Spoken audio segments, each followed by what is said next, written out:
Alors, Maggie, est-ce que tu peux me montrer une photo de famille? Mais écoute, j'en ai justement une là. Oui, Le jour de la communion de mon frère et d'un de mes frères et d'une de mes sœurs. oui, Et nous habitions à Kisangani. d'accord. Et sur la photo, tu es à Je gauche. suis à gauche, oui. J'avais D'accord, grandi trop vite et j'essayais de me rendre toute petite. oui. Et Voilà. donc, tu es né à Je Léopoldville. suis née à Léopoldville, Qui est l'ancien, qui est Kinshasa. le nouveau Kinshasa. Oui. D'accord, Et, oui. Et mes parents se sont mariés là-bas. oui, Et voilà. Et tous mes frères et sœurs, on est tous nés là-bas. On a vécu toute notre vie là-bas. oui. Oui. Mais on a à peu près les mêmes circonstances de naissance, donc tu es d'origine, je vais dire étrangère, mais tu es né dans un pays, enfin d'Afrique, où Tu veux dire en tant que fille de colon? oui, enfin, oui.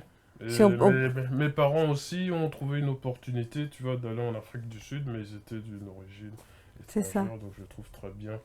Et ton père faisait quoi comme Mon père était métier? ingénieur agronome. D'accord. Et donc nous avons vécu toute une partie de notre enfance à Bumba. Oui, C'était un poste fluvial et il avait repris des anciennes rizières qui étaient à l'abandon oui, et il a tout remis en route.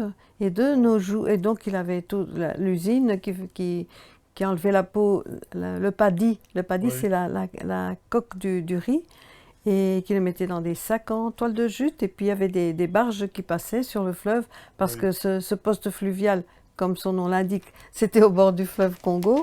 Et donc il y avait des barges qui venaient, on embarquait le riz dessus, ça partait dans tout le Congo.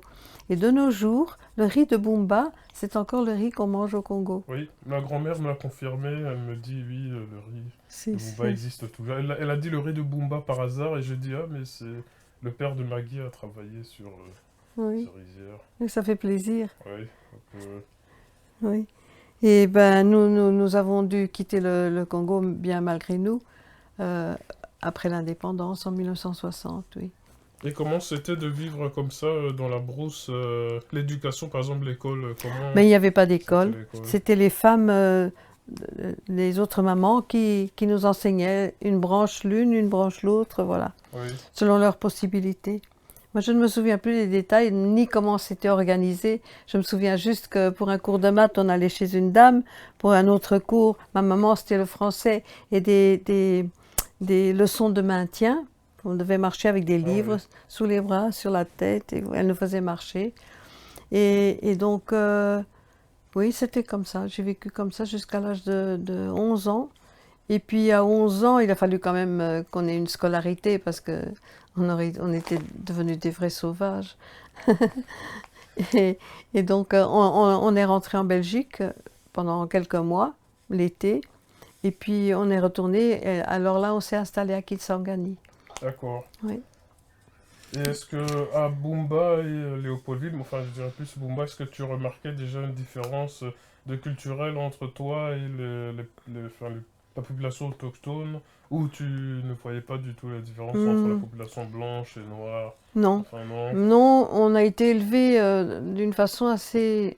Je trouve que c'est assez chouette parce que pour mes parents, il n'y avait pas de... Ils nous ont élevés dans, dans un non-racisme total. Voilà. Oui, d'accord. Pour nous, tous les gens sont pareils.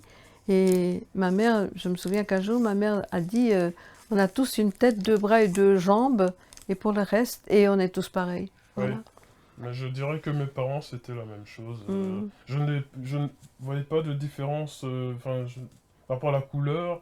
Et mes parents m'ont toujours appris, même depuis petit, d'aller vers les gens, d'être curieux par rapport aux cultures et aux choses. Oui. Et voilà, je trouve ça très bien. Dans ma tête, je me disais que c'était leur pays et que Oui, c'était normal que, que- voilà, qu'on soit tous là, c'était normal aussi.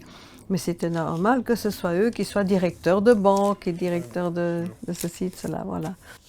Ça, c'était notre villa à Kisangani, Oui. là. Et comment c'était Ça, de vivre dans cette maison. Décris-moi un peu la maison. Ah, elle était très grande. En fait, ce sont deux maisons jumelées que mon père a, a- a transformées en une seule maison. Oui. Voilà, Et comme là, ça. c'est toi au milieu. Ici, ça c'est Oui. moi, ma soeur derrière, après moi. Ça c'est mon petit frère. D'accord. Et ça, ce sont les trois filles. Voilà, ma petite sœur, moi et ma grande sœur. Enfin, Donc c'était deux garçons et trois filles. exactement, oui. D'accord. J'aime beaucoup la photo de la maison juste au-dessus avec la voiture devant. Ah, celle-ci, Elle est oui. très belle. Oui. Et est-ce que tu as des photos de l'indépendance du Congo? Oui. Oui. Et raconte-moi la journée. Est-ce que c'est toi qui as pris ces photos?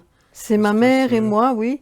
On a pris ces photos. Oui, On s'est promené un peu partout parce que mon père a dit il ne faut pas rester à la maison. C'est un jour un jour historique c'est ça. et il faut vraiment qu'on participe, voilà, comme on peut. Oui, Et puis tu avais ceux-ci, ces personnes-ci, tu vois, qui portaient des chapeaux avec une ou deux plumes.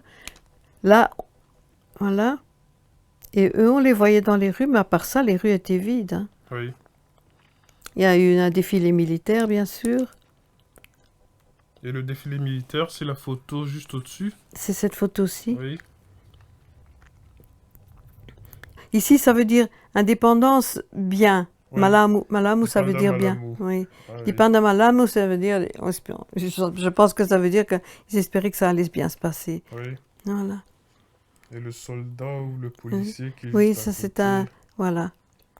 Je prenais beaucoup de photos depuis que j'étais Oui, petite. Hein, à 6 ans, j'avais déjà un appareil photo. C'était une boîte Agfa. d'accord. Parce que c'est impressionnant de rassembler autant d'images et d'objets. Comme ici, tu as le... Le une petit sorte sticker, de... enfin le Oui. sticker. Oui. Et en tant que jeune, tu... bon, c'est peut-être trop tôt, mais tu prenais pas conscience de la complexité des événements. C'était Oh, plus... si. Oh, Ah si, oui, si, si, si, si. Et puis notre père nous informait. Il oui, nous expliquait. Non, d'accord. même à l'école, il y a eu des moments où à l'école, on nous demandait de vite prendre notre cartable et rentrer à la maison. Oui, Et nous, on allait à pied jusqu'à la maison. Donc, il fallait faire vite. Et à ce moment-là, ma mère a commencé à venir nous chercher en voiture à l'école, même si on était à 5 minutes si l'école était à 5 minutes de la maison.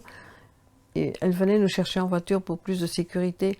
Il y avait des gros camions qui passaient avec des grillages sur le pare-brise et qui venaient, on ne savait pas s'ils allaient tirer sur les gens ou pas, mais ils ne l'ont jamais fait. non. Et Non. puis arrive l'événement où vous devez quitter le territoire, Ça, c'était en septembre, votre donc famille. on a... 1960. Oui, la D'accord. même année, oui. À ce moment-là, toutes les personnes résidentes non, et blanches ont dû vraiment, pour des raisons de sécurité, être évacuées. D'accord. Est-ce que Et tu as une image de votre départ? je crois que c'est mon autre sœur qui a pris la photo. C'est ça.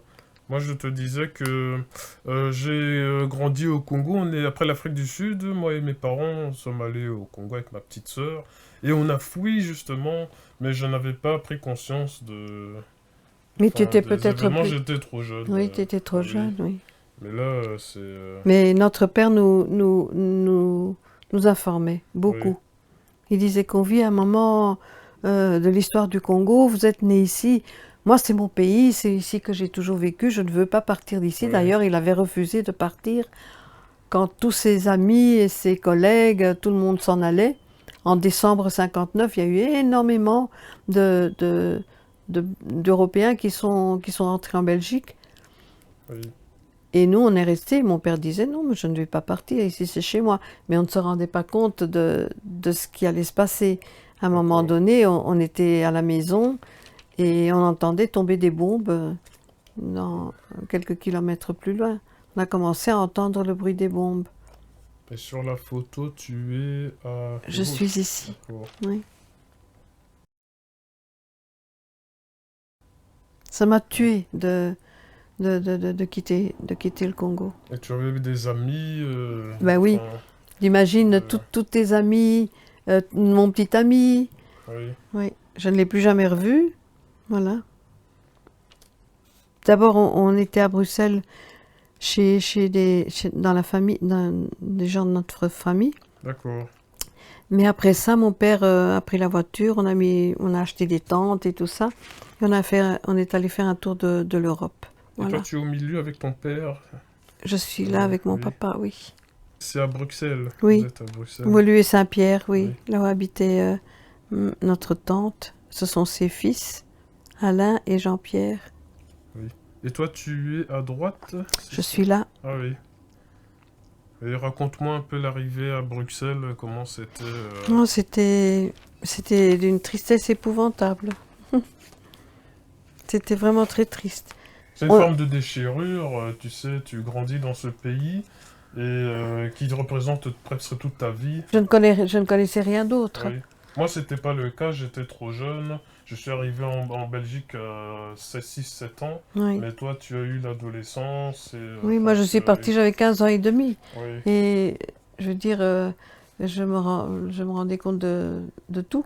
Mais par rapport au déplacement, c'est vrai que nos histoires, enfin le schéma se ressemble, donc ton père est resté et toi et tes sœurs sont partis. C'est ça. Mais c'est comme moi aussi. Oui. Il y a eu le changement de régime Mobutu Kabila. Quand Kabila est arrivé, moi et ma mère, ma sœur, on est allés retourner en Afrique du Sud, mon père est resté. Est-ce que tu penses ou tu es déjà retourné au Congo? Eh bien, Est-ce que tu penses y retourner un jour? je ne crois pas, non. Non. Moi, Je ne crois pas. j'y suis retourné, c'était très fort. J'ai peur de mes émotions, j'ai peur Ouais. de ce que ce que je ressentirais. Mon père est retourné et il a pleuré. Il a pleuré, il a versé de vraies larmes. Il a pleuré de tristesse parce qu'il a fait une sorte de pèlerinage. Il est allé à Kinshasa Oui. pour le travail et puis il a, comment dire, il a poussé jusqu'à Kisangani et Bumba et tout ça et il dit qu'il a souvent pleuré.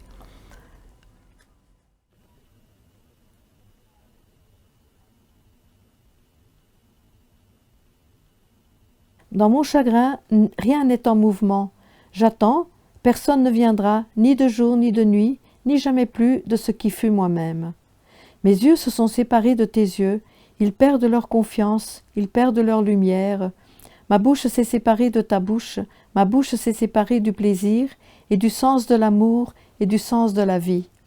Mes mains se sont séparées de tes mains, mes mains laissent tout échapper, mes pieds se sont séparés de tes pieds, ils n'avanceront plus.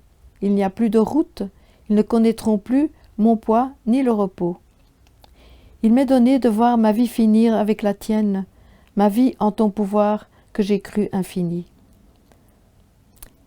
Et l'avenir, mon seul espoir, c'est mon tombeau, pareil au tien, cerné d'un monde indifférent, j'étais si près de toi que j'ai froid près des autres. Mais ça c'est le Congo. Séparation.